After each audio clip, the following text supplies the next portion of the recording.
Mr. Wadri, and his speech is about how to save, and his title is Framework for Financial Success.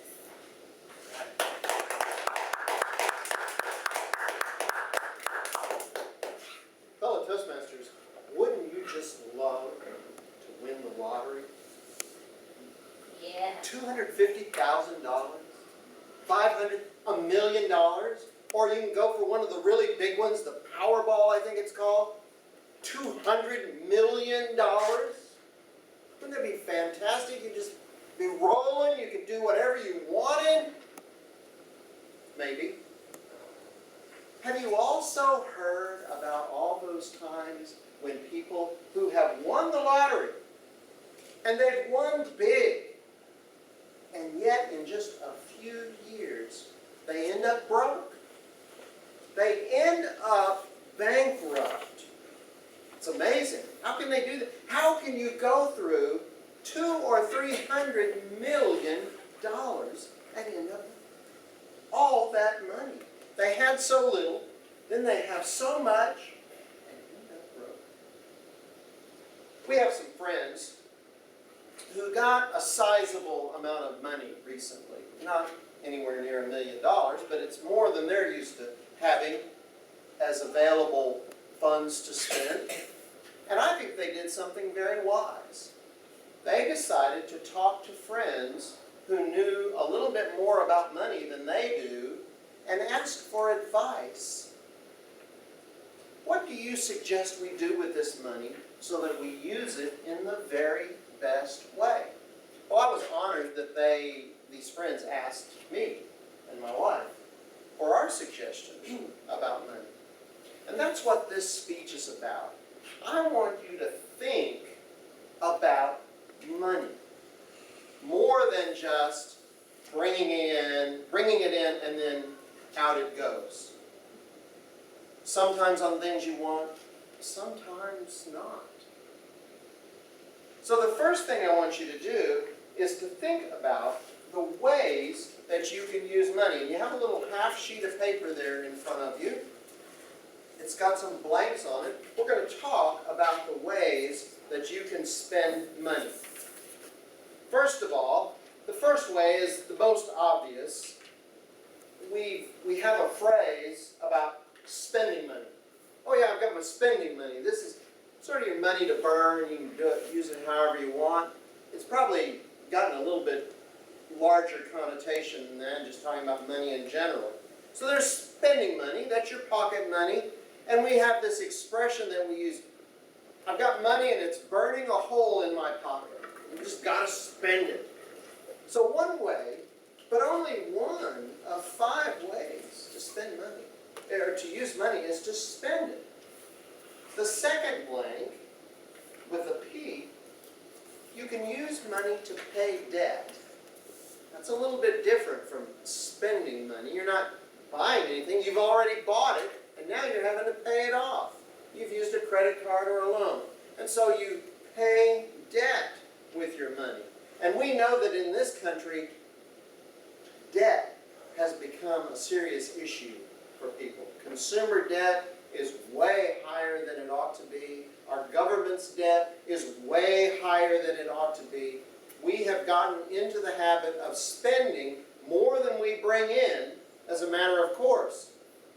And it's not doing well for us. It's causing all kinds of problems. The third blank, or the third line, another S, you can save money. Save it.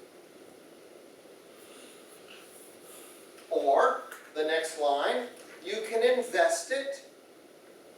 That's a little bit different than saving it. And finally, the last one, you can give it away. I want to submit to you that there are 5 things that you can do with money. You can spend it, you can pay off debt with it, you can save it, or invest it, or give it away. How do you use your money? Now what I'd like you to do, just very briefly, I'm going to give you about 15 seconds. I want you to take and write on this list, I want you to prioritize those 5 ways that you can use money. What's most important to you? Not necessarily what you're actually doing right now, but prioritize how you are using your money. Where do each of those stand in your framework for using finances? And I want you to compare your framework, your priorities, with what I'm going to say right now. I'm going to give you my priorities. Not that mine is the only way to do it, but I hope it will provide some food for thought for you. In my priority system, number one is giving it away. Giving it away. The reason is because I personally find incredible satisfaction in being able to give away some of my money. Now, I try to be reasonable. I use it for good things, but I don't want to give away so much of my money that I no longer have anything left for me. Number two in my sense of priorities is to save. And what they say is, pay yourself first. Pay yourself first. Don't just save what's left over at the end of the month when all of the bills have been paid, when you bought all your food, when you put gas in the car right up to the last week. Then, if there happens to be anything left, you'll put that away in a savings account. Because guess what? There won't be any left. You know that if you don't plan for it, there's not going to be any left, unless you happen to be independently wealthy, and then you really don't need to be listening to this speech at all. Then, the third priority is to invest some. Save a little bit, but then invest some for the future. And there's all kinds of things that you can think about for the future. You can save for your kids' college. You can save for your retirement. You can save for that great vacation that you're planning. So many things. But invest some money. I wonder if you've heard of the rule of 72. If you divide the number 72 by an interest rate, that tells you how long it will take for your investment to double. So, for example, if you have $100 and you have it invested at 8% interest, which is very high these days, you might can get that from the stock market if you're pretty good at it. But divide 8 into 72 and you get 9 years. That $100 in 9 years, just by itself, will turn into $200 using the rule of 72.